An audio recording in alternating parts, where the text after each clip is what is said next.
Hi, today I'm going to talk about my top 10 non-dialogue scenes in movies. These are my favourites. You'll have some that are different, but I'm sure you'll share a lot with me.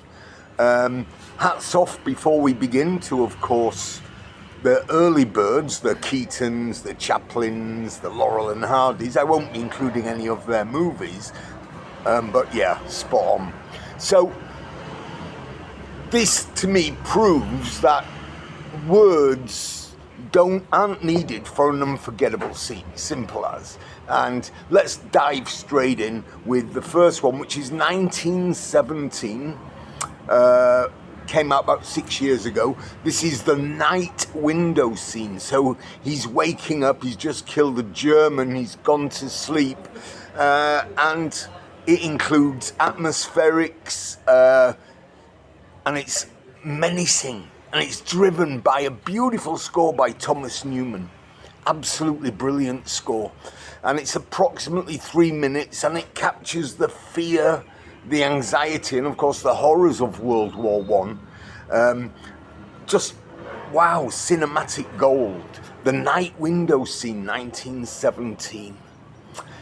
Second one has to be Psycho, and there are some amazing non-verbal scenes in Psycho. I love it when she's in the car and it starts to rain and the strings get going. Anyway, I've chosen the most obvious of all, the shower scene.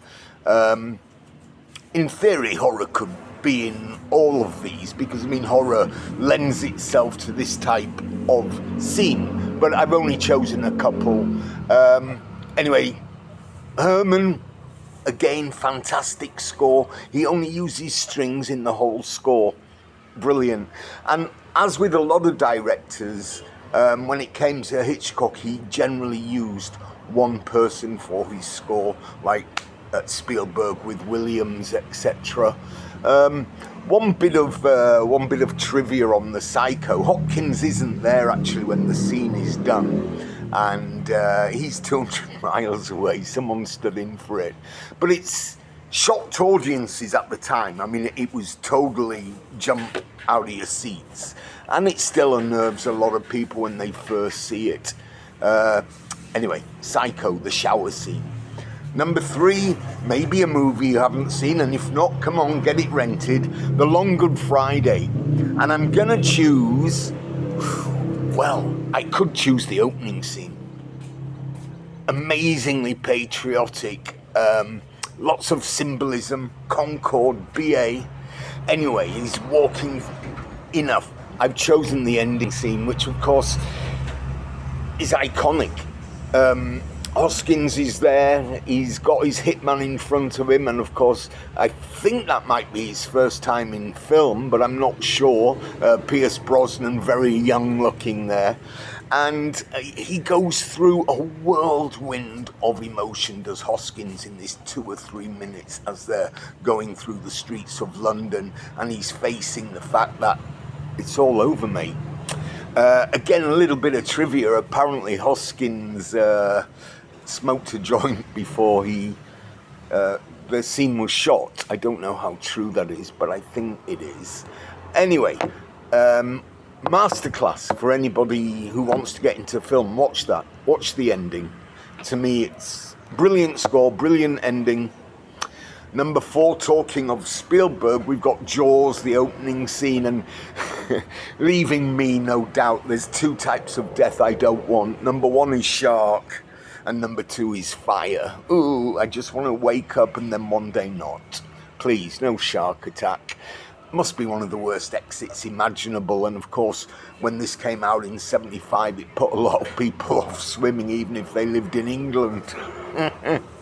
Anyway, razor sharp precision by Spielberg. I mean, he's one of the kings, isn't he? And of course, John Williams' iconic score. What to say? Jaws opening scene. Number 5, Scarface. Yes, old Tony Montana.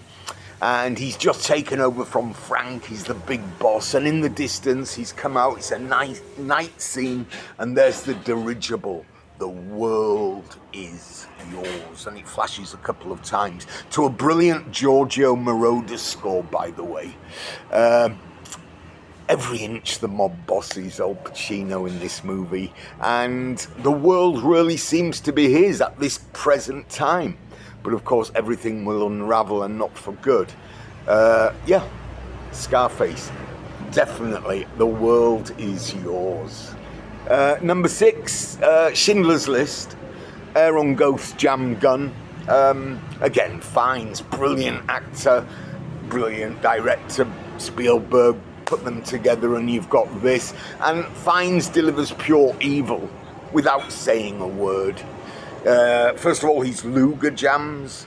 Then he's given a check. I think it's a Czech CZ-27 by another officer. And that jams, and he gets more and more frustrated. And his face is a portrait of cruelty. So in the end, he just smashes it against, I can't remember the actor's name, straight into the head. He doesn't kill him. One thing you notice at the end, by the way, of that scene is that as it pans out, the two German officers with Fiennes, they're just nonchalantly talking away as if, killing people is an everyday event, which of course it was in the death camps. How horrible.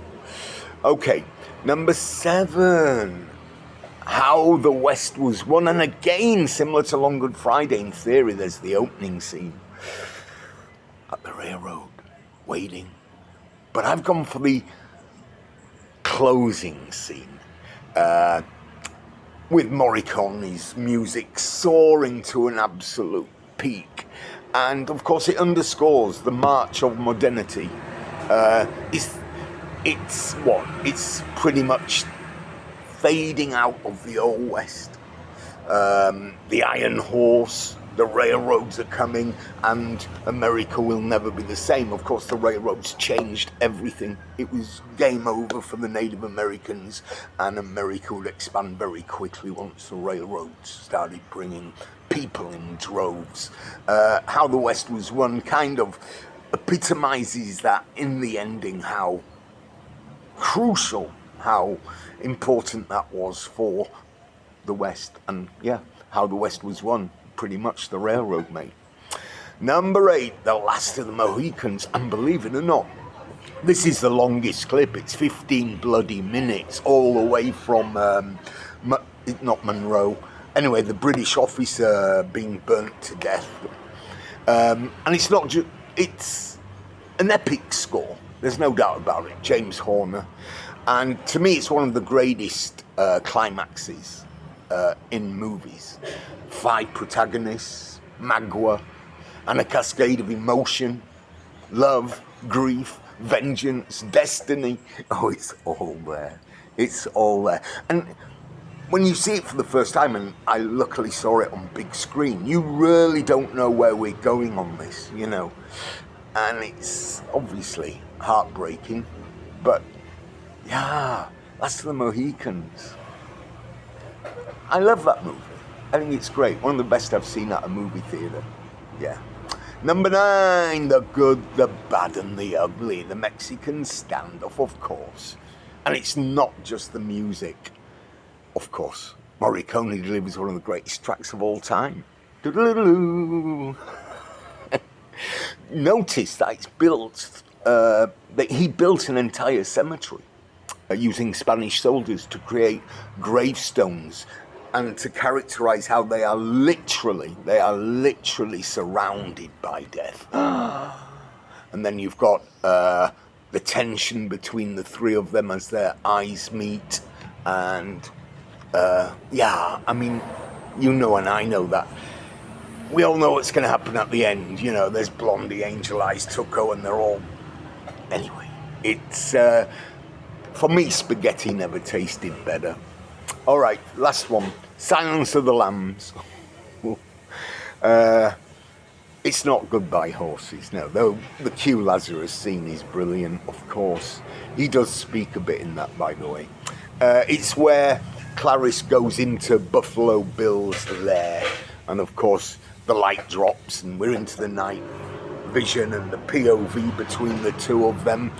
And yeah, again, luckily I saw it at the movie theatre, and your heart's in your mouth, and all of a sudden it looks like she's doomed, and you hear this cocked gun, and straight away she aims, fires. Bye bye Buffalo Bill. Terrifying, brilliant, executed moment of pure tension. Brilliant. I mean, yeah. Oh, by the way, a bit of trivia there. Hopkins, I think he won his Oscar for, of course, being Hannibal, but he was in the movie only like 12 minutes, 13 minutes, maybe less. So it's one of those performances that he's barely in the bloody movie, but of course he's so pivotal to it, he wins the Oscar. That's it. I hope you enjoyed my 10. Of course, you've got Platoon, you've got Deer Hunter, and there are others, but those are my 10. And if you disagree, throw a couple in yourself. And as always, Baba, don't be a sheep. Bye. Bye, bye, bye, bye, bye, bye, bye, bye. What am I doing? Bye.